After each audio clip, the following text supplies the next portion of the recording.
I meet the coolest people. And everybody has a story, and I'm kind of nosy, so I'll ask. Homosexual. A lunch packer. We hit coming out issues, we hit family issues, and those are always a little, serious. I'm like Gandhi. I feel like everybody should be represented. That's what I'm here to do. Hi there, I'm Cameron Stiehl. Welcome to Happy Hour. Today we have an amazing show for you. Joining us today is Cassandra Cass. You may have seen her amazing performances at Sunday's A Drag. She's beautiful, she's smart, she's talented, she's funny, and I'm so excited that she's here to be with us today. And also joining me here, Mark and Jason. And we are going to bring back our roundtable discussion of hot topics in the gay community. So looking forward to that. Let's get right to the topics. Okay, we're back to our roundtable. This is our little cute penguin who's got topics inside that we all chose. So we get to choose at random, and then we will see what happens. Would you like the honors this time? We do fight around here from time to time. Pick a good one. Oh, please don't let it be mine. It's lifting the ban on gay blood donations. Lifting the ban on gay blood donations. So I chose this one only because I'm not sure if you know, but there is a pretty intense movement taking place right now to lift the ban on LGBT people, individuals being able to donate blood, which you may or may not know was actually implemented in the 80s. When the AIDS epidemic during the beginning of started? the AIDS epidemic. The gay cancer, what they called it then. Yeah, so this is something that's sort of near and dear to my heart because I recall going to donate blood many years ago in the early 90s and for whatever reason was unfamiliar with this ban. And frankly, I was turned away in front of a large group of people and it was really embarrassing for me. And I was doing it at work in front of colleagues. So I've sort of followed this and it interests me. So I didn't know if it was something Were that you might wearing interest pants? I was wearing pants. Okay. Yeah. They did not turn me away because I was pantsless. Because that would have made more sense, actually. It would have. Yeah, but really, if you look at the advancements in medical technology and our ability to test blood and what's in our blood, this is something from my perspective that should have been lifted years and years ago. I have a question. At the time you went in to donate blood, did they ask you if you were gay or straight? Yes, as a matter of fact, I recall it quite vividly. There was a question that asked if I had had sex with somebody of the same sex within the last 5 years. And if the answer to that question was yes, you were prevented from donating blood. And the answer was yes for me. So yeah. How long had it been? It had been about 4 years and 11 months, so I came in just under 3 weeks Lies. and 6 days. Lies. Yeah. Had it been a week later, yeah. I could have donated. I could have donated. But it's awful. I mean, look at all the people that need blood. Yeah. Yeah. I mean, and they can test it on the spot you can. now. Yeah, on the spot. I think back then that was a rule that was implemented because they couldn't detect it, and then now they can detect it. But I feel like maybe that it was in effect for so long that it was just a rule that was overlooked and never revisited. Or fear. Yeah, exactly. Well, not only now, I don't know all the medical terminology, but not only can they test for the antibodies now, but they can also test for the markers, the biomarkers. Yeah, what comes before that. So. And treatments are so much better now, and just everyone's living so much longer. You can live with AIDS, a normal life cycle now. Right. Well, they have those, the new medications out, and then they also have the prophylactic ones. Right. Which, look how far we've come. What is it called? Wait.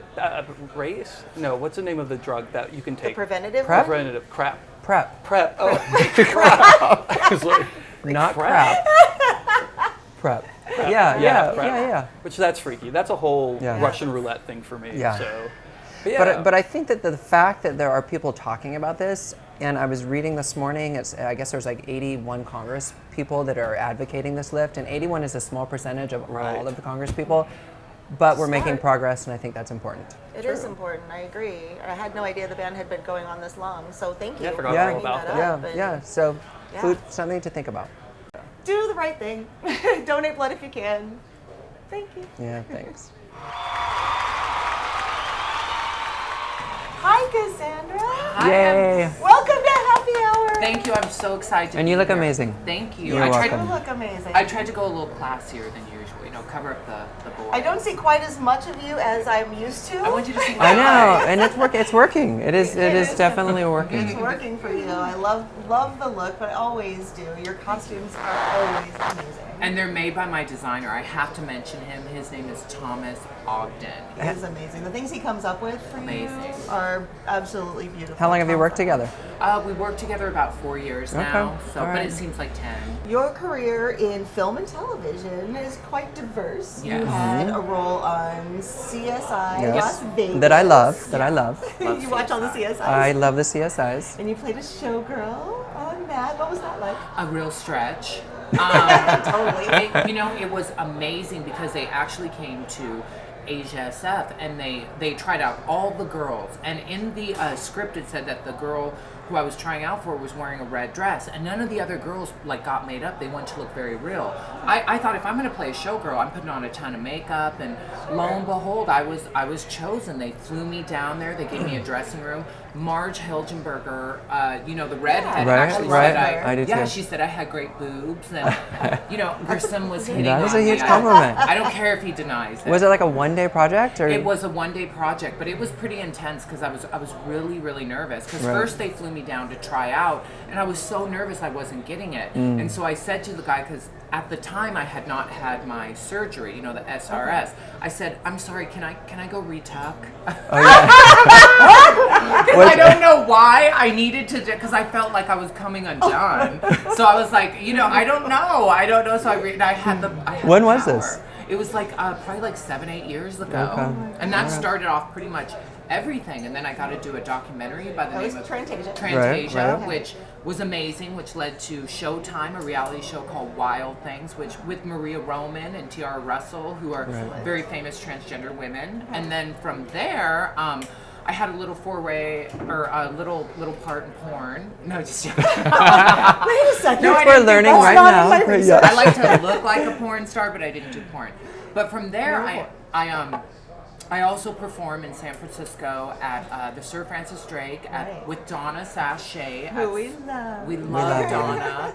And a lot of the girls, a lot of times. Oh, she's so funny. She's so funny. There's so many girls there who are wonderful. If you haven't seen Sundays at Drag, go See see it. Sundays at Drag. Yes. It's worth it. Amazing. And you get a And brunch. the food's good. Yeah. And from there, I got to do a really amazing documentary called What's the Tea? And my good friend Cilio directed and produced it. And it's just amazing. It's kind of like Trantasia, 10 years later. Where am I at in my life now? And that's with 4 other girls. 4 other girls who are amazing, except for one of them, I won't name who. But that documentary is still making the circuit on the film festivals Well, and winning it's- awards. Yeah, it's on Hulu right now, and it's Great. actually coming out on DVD in the next couple months. But every time we turn around, now it's in London. I might be going over to London. Oh, really? For the opening of the? Yeah, every time, because right now I think the whole transgender movement is so hot. It is hot You right know, now. so get ready because here we come.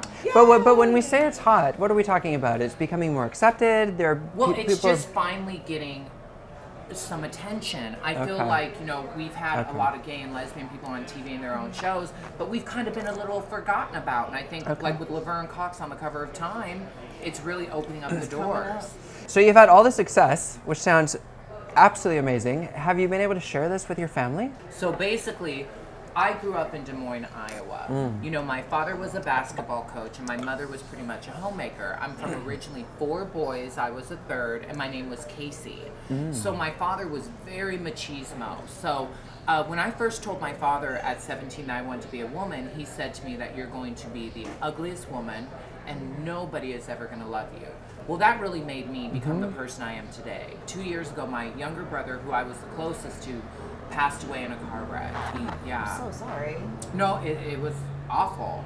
But the only positive thing that's come of it is it's brought us closer together. I didn't You talk and your to dad? You and me your father. and my dad, me and my 2 older brothers. I mean, now I actually talk to my nephews and my niece. I send them gifts. I mean, I wasn't even included. So it's really a work in progress, Have you been able to talk with your father about those years in between? I have, but one thing about my dad is he's very old school and he just doesn't get it. And I mean, I love him and I accept him for the way he is, but he's not very sensitive.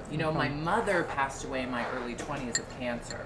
So she was really the person who would hug me and coddle me. My dad's kind of toughen up. For instance, when I was on Wild Things, I called my dad after the first episode premiered and said, what do you think?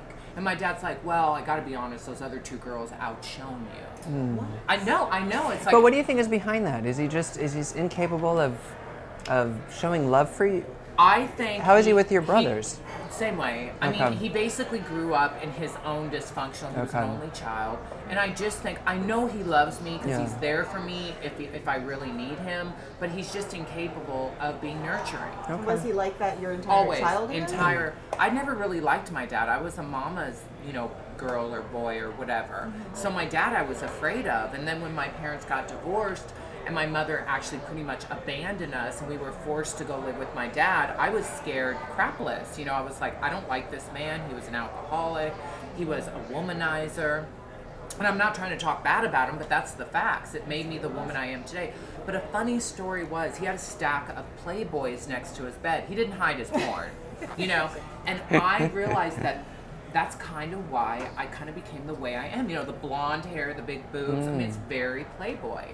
So I love porn. And did your mother get to know this side of you before she passed away? She would come to a show and she would watch me, and she was very, very proud. My mother, I called her the low rent Liz Taylor. The low rent Liz Taylor? Yeah. Because Trailer of multiple marriages, or because no money? You know what I mean? She had fake jewelry. So it sounds like you had a little bit of a challenge in your upbringing. Right. What was school like for you? Grade school was amazing, but I actually, when my parents got divorced, I went to go live with my dad, and that didn't work out. How old were you? I was probably like 10, 11. Okay. I was getting ready to go into 6th grade. Okay. And when you go into the 6th grade, that is really when you start going through puberty. Yeah. And I started realizing. And you want to fit in. Yeah, and I started having these feelings like I'm really, really different. I've always had those feelings, but it really started taking a hold because guys were on this side and girls were on this side. And I remember going to school, and that's the first time I heard the word fag. I really didn't even know what that meant, but people were calling me like, you're gay or you're a fag, and I'm like, didn't know what that meant. So I couldn't talk to my dad because I wasn't close to him. Right. And you were living with your dad at this point? I was living with my dad, me and my brothers. Yeah. So at this point, my younger brother was sent off to a group home because, he had behavioral problems. And then I soon was sent off too, which actually, for the 2 years I lived in the group home, was an amazing experience. It taught me structure. It taught me, to get up at a certain time, and I was able to do my studies without people picking on me because they had staff and they had, people, looking over. And did you build friendships in the group home? I did. I really did. Because we all had to have roommates, and it's sad because once you leave the group home, you really don't keep in touch, people. So I wonder where David is now. I can't wait to see him again. I had a huge crush on him. So then you lived in the group home during high school? During middle school. During middle then school. I was let out of the group home, and right away 9th grade, which is a nightmare. I went to a school of like 1,500. It was a big. That's a big. It was a big. It was Lincoln High School. And I remember the first day I was walking through the hall, and I was goofy. I was shy, and I remember I bought these pants that were bright orange, which I can't believe in the 90s. What was I thinking? But he was. We all had that moment. I walked through I think I had those pants, yes. This couple, there was a senior and his girlfriend. I walked through, they were holding hands. I remember he picked me up by the neck. I swear to God, it's like a movie, and put me, to move me out of the way. And I was just like, ooh, this ain't Kansas anymore, So high school was awful. I eventually dropped out in the 10th grade and got my GED and went straight to work. I went to, I didn't really have an education, so I got a job like at fast food. Was there anyone in high school before you dropped out that you were able to talk to? You said you couldn't talk with your father. Were your brothers, a counselor? Honestly, there was not. Really? And that is what led me to, try to commit suicide. I took a overdose of pills, and luckily, I have a feeling I lived. And, they pumped my stomach, but it actually led me to move out of the house and begin on my journey to become Cassandra. So it sounds like the person in your family that you were the most close to, not your dad, not the older brothers, but your younger brother. Yeah. Corey. And he just died a few years ago. Right. We have to understand, while we were having this horrific childhood, me and Corey were like 14 months apart. We shared the same bedroom. So it was Corey and Casey. And in some way, Corey was like my baby. I know, if that makes sense. Yeah. And I was the older brother, and I would like look out for him, and I was really controlling with him because he was kind of, you know, like the kid who would go in and steal a pack of gum, and I would be like, no, don't do that. At least go get the licorice and the gum. You know, I mean, but I, you know, looked out for him, and my biggest, saddest thing in my life is that he could not, you know, a lot of kids aren't able to figure out how to live life as adults from abusive childhoods. You know, some of them don't make it. Some of them turn to drugs and crime, and that was Corey. You know, he was a very sensitive, sweet, cute, rambunctious child who never had a chance because, you know, my parents were, you know, very self-involved. You know, my mother had 4 kids in 4 years. She was spent. My father was an alcoholic at the time, but, you know, I know they loved him, but he fell through the cracks. Is what they Did you stay close with Casey throughout your Corey. Corey. Corey. Casey, I'm Corey. very close to Casey right now. No, but Corey, I did. He went to jail, and it's kind of sad. I was going through my transition, and my dad was like, look, not to be rude, but we really don't want you to visit him because, you know, I was looking kind of itty, and that kind of hurt. But I would always send him money. I would always write to him. And when he got out, I actually paid for him to come to San Francisco and see me at the Starlight Room. Wow, yeah, that's awesome. And he'd never even been on a plane. And he was so excited. And I have pictures of that. And you can see in the pictures, he was such a character. Like, I'm a character, Corey was a character. My 2 older brothers are a little more reserved. And Corey was just, he wasn't meant for this world. You know, I mean, it's weird, but he was just so high-strung and lost. And I miss him and I love him. And I really am trying to make my life matter in the hopes that through me, he lives.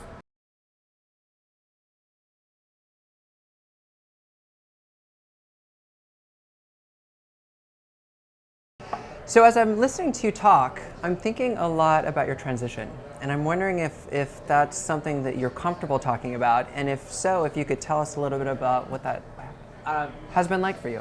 What transition? I mean, I'm natural. Your boob? Came out.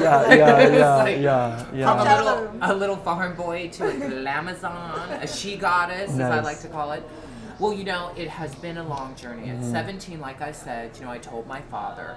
Shortly after I moved out of the house. What did you tell your father exactly? Did you know at that time Oh, that yeah. you... I had seen Maury Povich, and I saw a beautiful transsexual by the name of Tula, you know, who was like the famous kind of a Bond girl. And she was gorgeous, and I was like, oh my God, I want to be like that. Because nobody really wants to look like the world according to Garp, you know, John Lithgow, I don't know, you know, so Yes. I told my dad, and he, you know, his reaction was like, you're going to be the ugliest woman, no one's ever going to love you, you know, so after like I kind of took an overdose and they pumped my stomach, and I knew home is not where I felt good about myself. So I moved out, and luckily my mother had come back into my life at that point, and I got an apartment, and I started working. I started taking hormones, and slowly but surely, you know, I started changing, and I kind of got to an itty stage, and my best friend, who was a gay kindergartner teacher, told me, like, Cassandra, you need to leave. Well, first of all, how I got the name Cassandra is kind of funny. My name is Casey, and my mother's name was Sandra.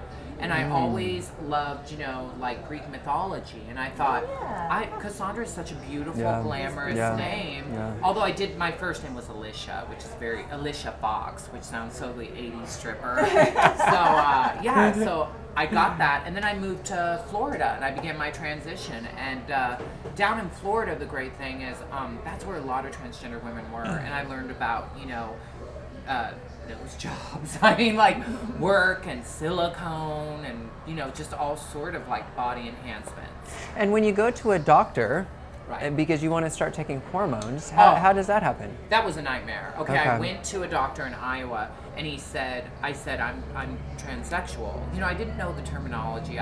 So I said transsexual. Some people argue about transgender, transsexual. I just said transsexual. Gender dysmorphia. Yeah. I mean, there's so many labels, but essentially I want to live in the other sex I was born. And so he said, okay, hold on, let me go look it up on the internet.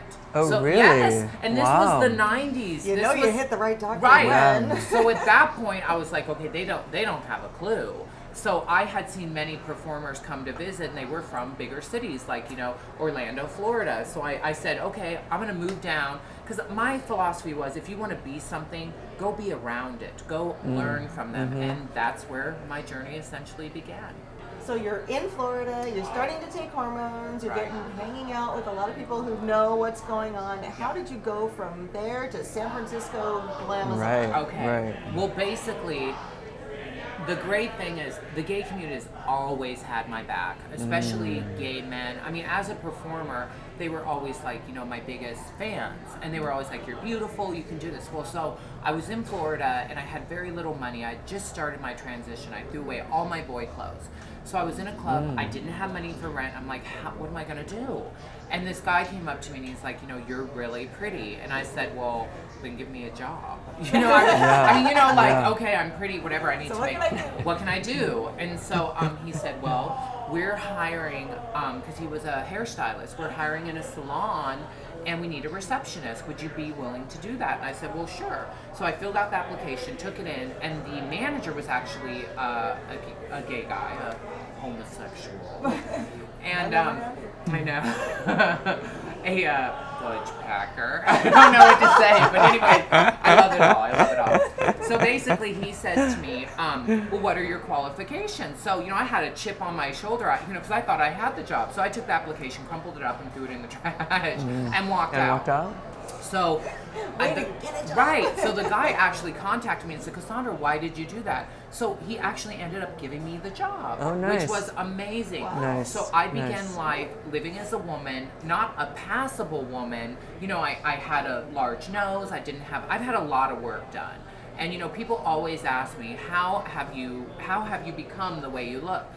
Well, I'll tell you, it's been very hard. It basically started with, I was a hard worker.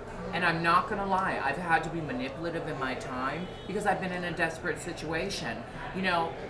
I remember I was in a support group and there was an older gentleman who basically was all about me. And he wanted to make me happy. And I said, well, what would make me happy? It'd be a smaller nose. And it wasn't even like, I never slept with them or did anything. And I understand how, like, in the transgender community, there's, a lot of girls who are escorts because, there's a very high unemployment, there's a lot of discrimination, and no offense, but where does someone who's 23 get $10,000 for a nose job? So Right. I luckily had the gift of gab. I was always able to make people laugh, and I always had people in my life who were very giving, but I also worked, so little by little. And I actually had some silicone enhancements, which I probably would not do now because, now I'm know the negative effects. But at 22 years old and wanting to look like a woman and have curves, I was willing to do anything. Right. So I met someone who was very, very beautiful. Nice. And it was funny because I was in a club and I had seen all these transgender women who had these amazing curves, like hips, and I was like, And was it just external padding? no, I get getting a boob job, but how did they get hips? Well, I learned about silicone, which actually can be very detrimental to your health. Oh, really? Oh, yes, because basically what they do is they take a needle and they shoot free-flowing silicone in there. It's not contained in any sort no, of... not at the okay. time. Oh. And a lot of transgender women don't have money. Right. So, it was a cheap alternative to a hip implant. And it would probably require a high volume of... Well, yeah, but everyone's different. I mean, Okay. luckily, I try to tell people, I didn't look like a big trucker. You know what I mean? I was, lean and had a nice curve, to me. And then... Just naturally. Naturally. Okay. And then I was on hormones. So basically, I met this person, and she was just gorgeous. And at the time, I was so desperate to be passable and beautiful. I said, whatever you tell me to do, you tell me, I'll find a way to get it done. So she actually told me where to get, rhinoplasty, and I got it done. She told me, where to get, she actually did the silicone job, the enhancement. So I would go on with her and I would help her out and she would do it for free. Now I don't necessarily recommend, young girls go get silicone. I'm just simply telling you my story. Right. And I've seen... It can be dangerous. Yeah, it can be very dangerous. And I've seen girls who've had awful effects. And knock on wood, I've done pretty good so far. Are there new alternatives though to getting that shape? Not You know, there are, but I know girls who've had hip implants, and I hate to say it, but it isn't the same. So, you know, silicone actually started over in like World War II. Like a lot of the Filipino and Asian prostitutes used to get silicone, and in the 60s, showgirls used to get silicone, you know, in their breast. You know, so at the time, I was like, it was either, do I want to be beautiful, or so I was in a desperate place. And you were still in your 20s at this point. I was in my 20s, you know. I don't think I would do it now. I honestly don't. You continued on the hormones, and then you came to San Francisco. I came to San Francisco. And then what happened? And you're how old at this point? Still in your... Timeless, yeah. Timeless. Of course. But I was in my 20s, and I came to San Francisco, and I got a job at Divas, you know, bartending, and I worked at Asia SF as a performer, and I would do every Sunday at Este Noche. So I've always been a showgirl. Hard worker. I've always been willing to perform. That's always been the go-to, you know, and a lot of the girls were like, you know, prostitute, and I'm like, no, that's not for me. You know, I always remember what my mother used to tell me, which is, you're special. And that's what every mother should tell their child. And so I always felt, you're right, I am special, and you can't buy me. Yeah. You know what I mean? And also, nobody ever offered like a really high price. No. So I mean, look, if it was like, if it was like 20,000, 30,000, okay, I mean, come on. Yeah. But actually, though, I give you a lot of credit because you talk about the times that you struggled, and you probably had plenty of opportunity to make choices that you completely might have just regretted. coming here for the interview, I got offered $5 and a Subway sandwich. You know what I mean? But, you know, I says a pepperoni. You know, I mean, it's just it's the right kind. No, and I mean, it's not like Pretty Woman. I mean, most of these guys that I mean, you know, I worked at Divas, and no offense, but there was a lot of escorting going in and out of there. I mean, it was not glamorous. It was very seedy. It was full of drugs, and it was just not what I wanted to be. I really don't drink. Divas is closed down now, right? No, Divas is still going. Still going? Yeah. Are you in a relationship at the moment? Tell us about your love life. Oh, God. All the good stuff. Well, I can tell you, okay, first of all, I can tell you that yes, I'm in a relationship, and I've been in a relationship for 5 years. And he is a Harley Davidson dealer, which is really, you would think would be taboo. Yeah, like falling in love with a transgender person. So I'm a little more guarded about that because it's about him. Do you know what I mean? Like, so just out of respect to him, I can't go too deep into it, but I can definitely tell you that he is my best friend. He always treats me like Cassandra. It's never an issue, and that's why I'm with him. You know? Yeah. He takes good care of you. Wonderful care of me. You know, I wouldn't be the person I am today. He allows me to take all the money I take from performing and put it back into my costumes. Yeah. You know, he's a wonderful, wonderful person. So speaking of your home life, I'm going to switch gears just a little bit. I was reading about you, and I read that one of your great passions, which I also share, is animals. Oh my God. You know, animals, I had a couple dogs when I was a child, but when they went through the divorce, unfortunately, I lost them, you know. So when I got to the age and the point that I felt secure, I got animals. I kind of feel like I'm a little bit of an animal hoarder. Right now I have 2 dogs and 2 cats. Yes. But the only dog that I actually aggressively got was Carmen. Yeah. The other ones just came into my life. Yeah. You know, like I was hiking and there was a cat and I, you know, wanted to save it. And then there was another cat that was going to be put down and I wanted to save it. And then the other dog I got just because Carmen needed a friend. I was sharing with you just a moment ago, talking with you, because there's sort of a depth, or there's sort of an innate wisdom as I listen to you speak. Thank you. And I wonder, you referenced your mom earlier, is it your mom coming through? Is it? You know, what it is it's starting at a very young age in a very crazy household and learning how to survive. And then moving and then going through this transition to be me. I've lived in like 4 or 5 different states from Florida to San Francisco, you know, so I've watched people, and I think the problem with our society today is people want to talk, they don't want to sit back and watch because things repeat themselves. You're not the first who's ever done this or done that. So I always watch like AMC. I love like old time movies and old time Hollywood stars.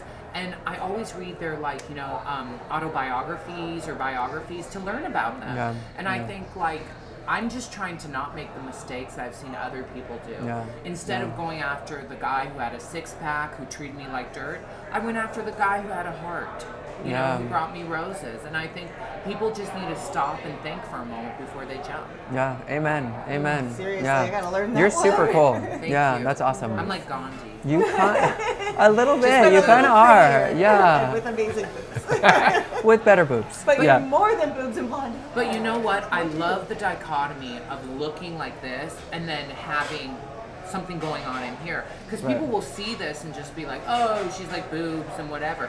Oh, no. There's a really like deep intellectual person underneath all of this. Do you struggle with that? Do you find yourself wanting to prove that to people? There are times that I want to dye my hair like black and like cut it off and just like forget about all this, because sometimes people can't see past it and it frustrates me. Yeah. I just want to be attractive, but I also, that's why I love Madonna, because when she started, she was so sexual, but she had a story. Yeah. And so I just hope people get from me that I have a journey, and hopefully they can learn something from, my struggle. Speaking of struggle, there is kind of the schism going on where transgender people are upset by the Tranny, drag let's community. just say it. It's the Tranny. Word. It's the word, and But it's the culture Yeah. between transgender and drag. But you work with a lot of drag. I do, women. and You I'm do a kind show of with drag. I'm in between, because there are many transgender women who try to go stealth, which is they live their lives as women. I'm a performer, so I've always performed in gay clubs and worked with a lot of As drag drag, queens. yeah. So a lot of people, I look at myself as a performance artist. Now, I will say the whole word tranny. Do I like the word tranny? I don't, but I do feel that RuPaul's Drag Race is a satirical show. It's about comedy. They make fun of short, gay, bi, fat, whatever. And I believe the intent was not to hurt anybody's feelings. So I believe it's all about intent. If I'm walking down the street and some guy's like, hey, that's a tranny. Yeah, I'm offended by that, because they're not saying it in like, hey, you look great. If I'm with one of my friends and we're like, oh, you tranny, and we're joking, it's a different thing. Yeah. So I think that people are being sensitive, but I'm glad that they're talking about it, because the transgender community has kind of been like the gay, lesbian, and then over here in the corner has been transgender. And I think we need to bring it together. We are so happy to have you, the showgirl, here with us at Happy Amen. Hour. Amen. Had such a great time with you, so thank you. Yeah, thank you so much. Just being so open and honest and wonderful. And you are so much more, to use your own phrase, than blonde hair and big boobs. Thank you. Yeah. True. Don't forget the butt. And the butt, too. and a fantastic ass. Thank you. It's Yeah. very true. Yeah. Thank you for joining us. I love you. Thank you. I can get lost in there forever. 'Cause it all What goes about, Okay, what about cheers. cheers? Hey, to Cassandra Cass. to Cassandra Bye. Cass. Thank you, Yeah. everybody. Well, there you have it. What an amazing interview with an amazing person. Cassandra is just wonderful. I love spending time with her. Maybe we'll have to have her back, because that was a lot of fun. And thank you for coming back to Happy Hour, as always. For more information about Cassandra, please go to CassandraCass.com and definitely look her up on Facebook. All the most current information is there. And go see her at the Starlight Room, because that is a really great show. Good food, good cocktails, always a fun time. And look us up on Facebook too. Like us, subscribe on YouTube. We would really appreciate it. And definitely keep coming back for more. For more about Happy Hour with Cameron Stiehl, upcoming episodes and events, please follow us on Twitter, Facebook, and Instagram. For more stories and news about the LGBT community, go check out G News and Glitter Bomb TV, both hosted by Celso Delay. And for even more, check out It's Everything with BB Sweetbriar and The Sex Talk with Mo and Genoa.